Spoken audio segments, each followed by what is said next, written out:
Yesterday, I was seeing a reel where this person wanted to do something. I think it was a salad with tomatoes. The minute he cut the salad, I mean the tomatoes for the salad, a reel popped up in his mind where somebody is saying tomatoes are very, very good for you, and then another reel pops up saying tomatoes can cause cancer.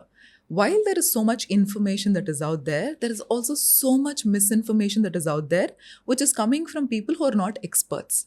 So, how do you view this, and what is the kind of conversation that happens in the medical fraternity?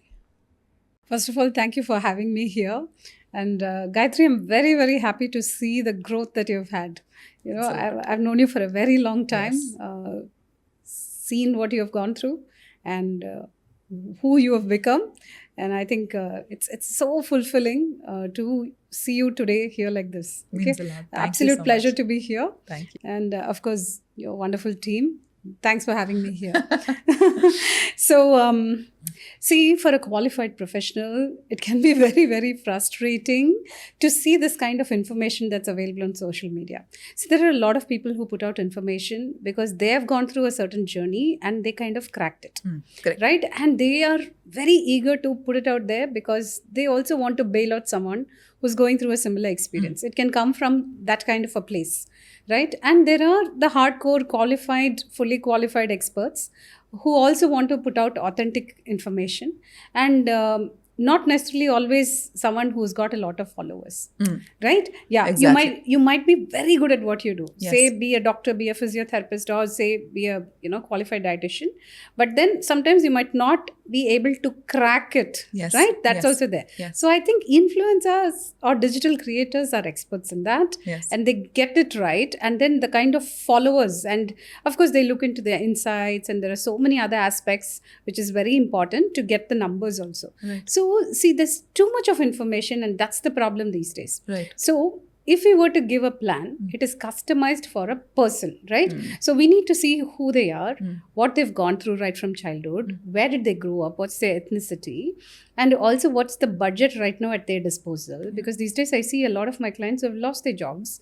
Blame it on AI or, Yeah. Yeah. whatever it is. Okay, all that's been happening. So we really have to keep this in mind. And there are times that might not even reveal that they're having a financial distress or else a challenge that they're going through. That's true. And this entire assessment with medical reports, their blood reports, DEXA scan, all of that takes around 1 hour. Correct. And after that, a customization is done.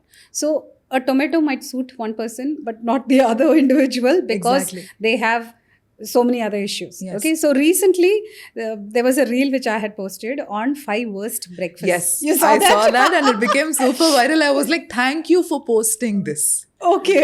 So the thing is, a lot of people don't like upma. So the ones upma haters loved it. Yes. They were like, I'm going to show this first to my mom and make sure that upma is banned at home. Okay. My agenda was to say that the upma is made out of white rava. Correct. Okay, the semolina or the suji. Correct. Or the vermicelli. And then there are not vegetables are not added to it. So it'll be great if you can add like 50 or 70% of vegetables to it. Right. So that you're getting fiber and change the white colored grain or rather the cereal to something which is completely unpolished so that you're getting the best of it. So a healthier version of a upma is much better.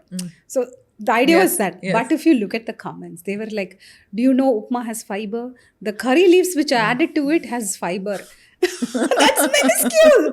And then who are you talking to? Someone who went to college, did all the proper qualification that our industry demands, and then with 25 years of experience. Exactly. And there were all sorts of abuse to another level. It's crazy. So it's crazy. Yeah. So the idea is each one of you should understand that we all have our domain and respect that and not really just because a person eats 3 meals a day doesn't make them a qualified dietitian.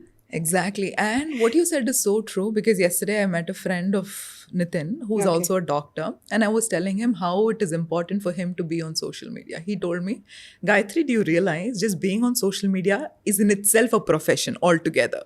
It is a lot of effort. I mean, we were talking about how he'll make reels and all of that. He's like, do you understand how difficult that is? And I have to do my surgeries here. Where do I have the time? When he spoke about that, I started to think, I mean, for experts and professionals who are doctors, who are nutritionists, you have had 25 years of experience in this. For you to be on social media and compete with I mean, in social media, we compete for the time space and the attention span with somebody else who's good with clickbait. I mean, there's so much misinformation that spreads around.